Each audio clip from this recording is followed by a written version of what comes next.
Hello and welcome Congers to Coplin Talk, the show that covers the Wheel of Time TV news, rumours and gossip. Today's episode is packed with new official photographs of the cast in full costume. We have sets, first looks and all the Easter eggs you may have missed. This is a jam-packed episode, so be ready.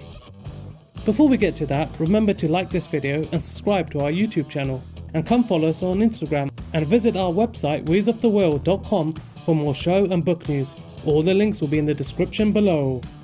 Right, let's dive right in. Entertainment Weekly September issue has a first look at the Wheel of Time and then asks, is it TV's next Game of Thrones? The cover image was released on the 10th of August and without a word from the official Wheel of Time accounts on social media. Now why could this be? Most likely the show has hired its advertisers and they will be handing any and all new releases. It's pretty common practice with TV shows. This means we may now finally see the show's marketing campaign amping up for the general audience, and it can't come soon enough.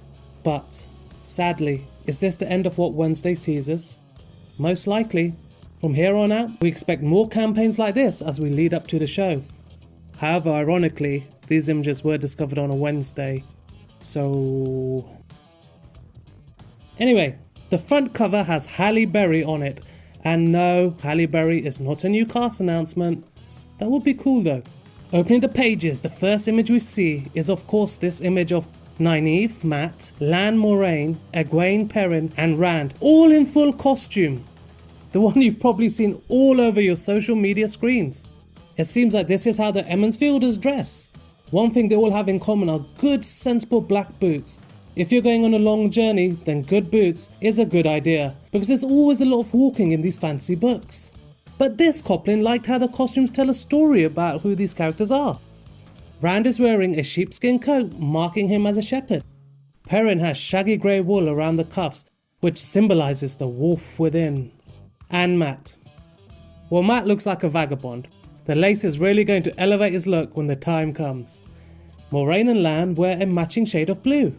That's a different choice for Lan. His clothes are greyish blue and so is his cloak, whereas Lan is always described as wearing greens in the books. It shows they are a team and it has this Coplin wondering, is this a choice for all the warders in the show? Could they wear the same colours as their Aes Sedai to showcase their bond? Okay, moving on to picture 2. Now picture 2 is of Shadar Logoth. The caption reads, Moraine enters Shadar Logoth with her bodyguard Lan. The buildings look dark and morbid, and you can see 2 horses, one black and one white, and Mandab, Lan's horse, looks huge. Now there's a little piece in the article about Shadar Logoth, and showrunner Rafe Judkins is quoted as saying, we literally built Shadar Logoth from scratch for just 15 minutes of airtime, because it's that important to the series. It is that important to the series, so 15 minutes seems like a short time in which to tell the story of a riddle. For Mat to take the dagger and for the party to then run and ultimately separate. I have to admit, this Coplin is liking the look of this set overall, and sincerely hopes that Rafe is just talking some of that Coplin bullshit when he refers to us only getting 15 minutes of screen time for it. Now on to the third picture. Rand and Egwene are sitting on a rock together. Well, that's it, they're sitting on a... Oh, you want more? Okay. Egwene's hair is still in a braid, so that is probably before they travel to the Blight. Maybe even before the party separates. I think this could be a scene where they have that big argument about trusting Aes Sedai and Egwene wanting to unbraid her hair. If you think about it, the argument does truly spell the end of any potential romantic relationship between these two. And if rumours are to be believed, this show will start with these two being an actual couple and intimate lovers in the Two Rivers. What we could be looking at here is the agreement that outside of their village, it just won't work. Personally, I think it's an unnecessary addition to have them together, but hey, what do I know? I'm just a guy dressed in a Billy Zane mask.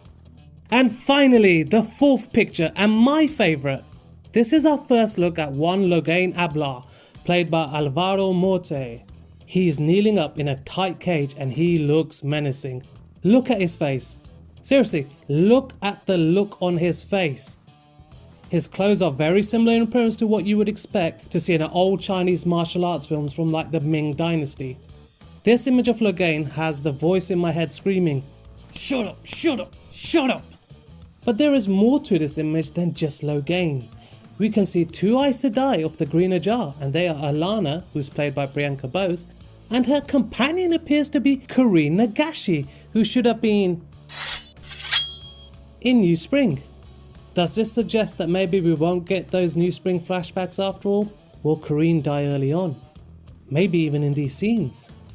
Things definitely aren't what we were expecting when it comes to Kareen. Behind the carriage, or mobile prison, we see two sisters of the Red Jar. One looks to be Leandrin, and the other blonde red sister does look like Sally, who was recently identified to be in the show by a tweet from her casting agency, but that's now been deleted. What do you think? Could she be a recurring character that got missed in all the season 1 leaks? It's very interesting to see Green and Red Jar working together here. The Red Jar is the largest of the jars and the Green Jar is the second largest. Could this hint at tower politics and hierarchy? And finally, this Copland spotted a similarity between Alana and Moraine. Did you see it? These look like very similar rings. Certainly not what I expected for the Great Serpent. So I'm definitely going to be keeping a watchful eye on those Aes Sedai fingers in any future shots. And you should too. And there you have it, official Wheel of Time costumes, sets and more. And we got it wrapped up in under 7 minutes. So tell me what you think. Do you love the outfits? Or were you expecting something different? Let me know in the comment sections or come join the conversation at Weaves of the Wheel. Again, links in the description below. And finally, if you made it this far, remember to subscribe and like the video. And until the next time, may the light do its thing.